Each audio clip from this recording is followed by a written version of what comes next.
Hi guys, welcome back to my channel. In this video I'm going to be showing you all the command line you need to know to be a Django developer. Let's dive straight into that. The first command line you need to know is the command line to create a Django project.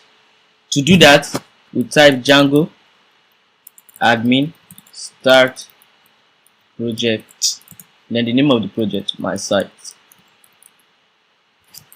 Now this creates a Django project. Now let's move into that Django project. The second command line you need to know is the command line to create a Django app. To do that, we type python 3 manage.py start app my app.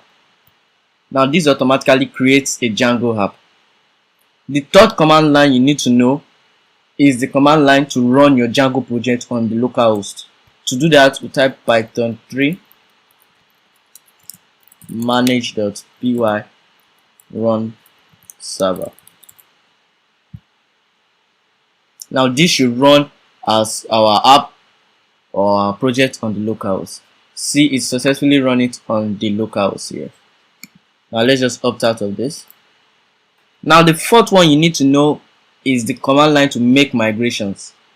When working in Django, anytime you make any changes with the models.py file, you need to make migration so those changes can save in the database.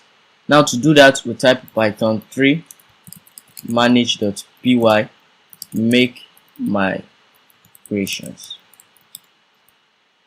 Now this will automatically make the migrations.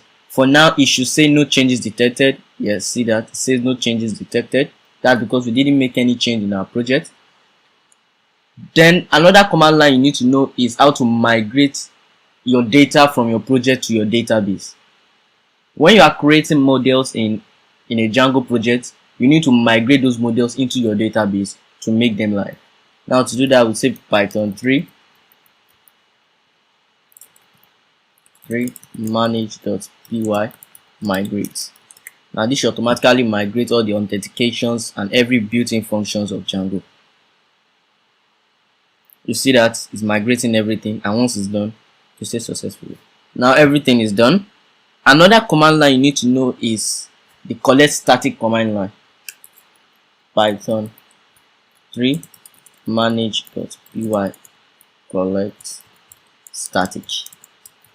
Now what this command line does is that it takes all the files in the static folder and then puts it into a new file called static file. It might not be useful when you are running your project locally, but when you want to host it for whatever hosting server you are using to see your static files, this is very important. Now let's run this. Now we don't have any static files, so nothing should work. Let's just opt out of this. But that's what that command line does. Another command line you need to know is the flush command line. Python 3 manage.py flush.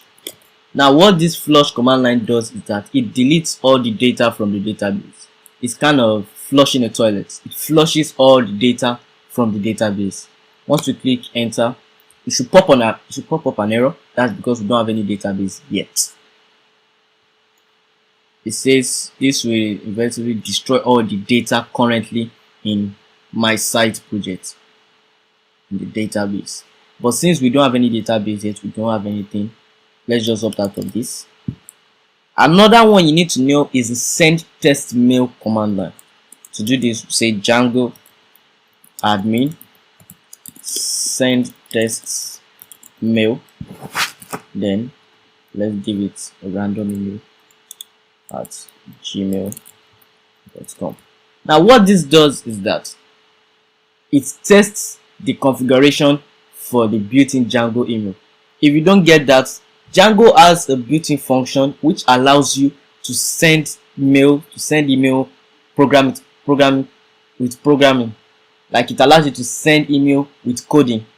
Let's say you want to implement it in your site that some users can reach you through email. You can use this Django built-in email function.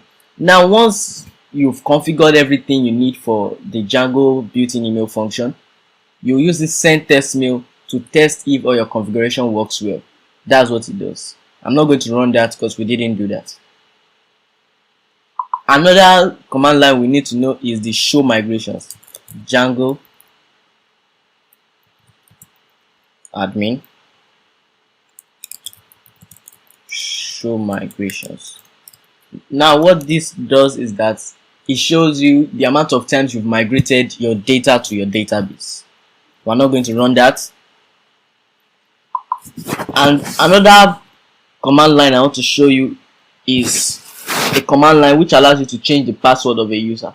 Now let's say you have a project in which a user can log in or sign up. This command line allows you to change the password of any user on your app or on your project. Now to do that, we'll say python 3 manage.py change password, then we'll give it the user. Let's say the user is user. But now it should give us an error like there is no user called user. That's because we don't have any authentication function yet. It says command error, the user named user does not exist. But that's if you have a project in which you have authentication and users can sign up, this command line will be very helpful for you. And the last command line we're going to be talking about is the command line to create a super user. Django has a built-in admin interface. This means you don't need to go to your PostgreSQL or your SQLite interface to check your database. Django automatically allows you to log into the admin interface, then you can maintain your data or check anything you want to check with the admin user interface. Now before anybody can log into this admin interface, the person needs to be a super user. Nobody can be a super user, only you can create it. That's from your command line interface, that's from your terminal. To do that, we'll say python 3 manage.py create super user. Now this will ask us for our username, our email, and our password, and automatically create a user that can access the admin interface. Let's say user, email address, let's say user at gmail.com. Let's say user. It says password too short, same name too similar, but we're just going to bypass that, and it will say user created. It says super user created successfully. Now these are the basic Django command lines you need to know as a Django developer. I hope this video helped you. If it did, please don't forget to smash the like button, and please don't forget to subscribe and press the notification bell so you get notified when I release new videos. And if you have any question, please drop them down in the comments. I'll be sure to answer all questions. Thank you for watching. Bye for now.